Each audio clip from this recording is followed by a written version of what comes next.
Have you ever wondered what would happen if you stopped eating sugar for 30 days? And when I say sugar, I'm talking about anything that has calories and tastes sweet. That includes sugar, honey, agave, high fructose corn syrup, rice syrup. They're all disaccharides, meaning there are two molecules linked together. They're small molecules that get processed very quickly, and other than the fact that they have different ratios of glucose and fructose, they're pretty much the same. They still affect your body very much the same.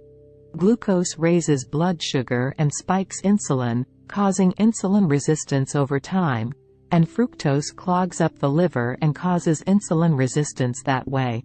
So sugar is the most important thing to avoid, the classic idea of sugar, something that tastes sweet.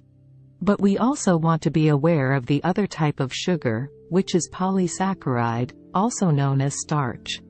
This is what we find in bread, potatoes, corn, and so forth. They don't have the fructose, but they have hundreds or thousands of these glucose molecules linked together, and it's only a matter of minutes before this starch turns into glucose and starts spiking your blood sugar. That's why the glucose, the blood sugar impact between sugar and bread, is pretty much the same. So, what would happen if you stopped eating sugar for 30 days?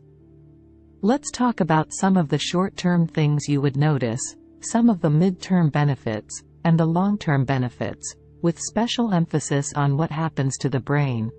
Probably the very first thing that would happen is that you'd get some cravings, and like a lot of things, it might get a little worse before it gets better. Because what happens here is, if your body is used to sugar and carbohydrate, if that's the typical fuel that you've been provided, and now you stop it, your body isn't going to know where to get the fuel, where to get the energy. When you eat carbs on a regular basis, you spike blood sugar, the insulin suppresses the blood sugar, and you get a blood sugar roller coaster. You get unstable blood sugar, and normally, whenever your blood sugar was low, you would just eat some sugar or some carbs, and you'd bring it back up. But now your body doesn't know where to get that fix, so it has to first repair its metabolic machinery a little bit. And it doesn't take very long. It's only going to take a few days, something like 2, 3, 4 days, for your body to start adapting and learning how to get energy somewhere else. In a few days' time, you'll reduce your insulin levels, and when insulin goes down, your body will upregulate some of the fat-burning enzymes, and you'll learn how to make energy that way. But in the meantime, you're going to have a few days where you'll probably have some cravings.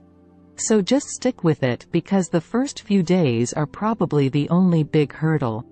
Besides cravings, you're also probably going to get some withdrawal symptoms because sugar and carbs are an addiction.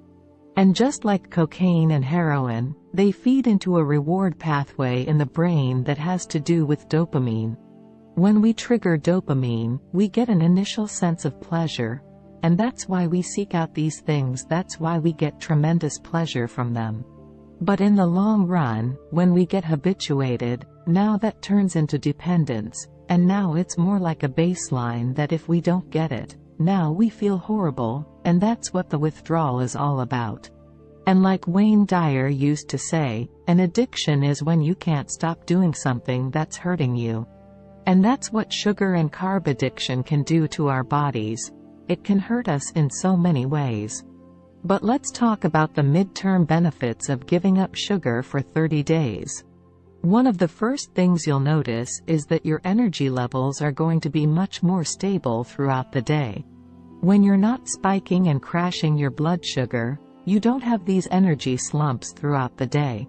So you're going to be much more productive, and you're not going to feel the need to take a nap after lunch. You're also going to notice that your sleep improves. When you have stable blood sugar throughout the day, it helps you sleep better at night. And when you sleep better, your brain is going to function better, and you're going to have better memory, better focus, and better cognitive function overall. And finally, let's talk about the long-term benefits of giving up sugar for 30 days.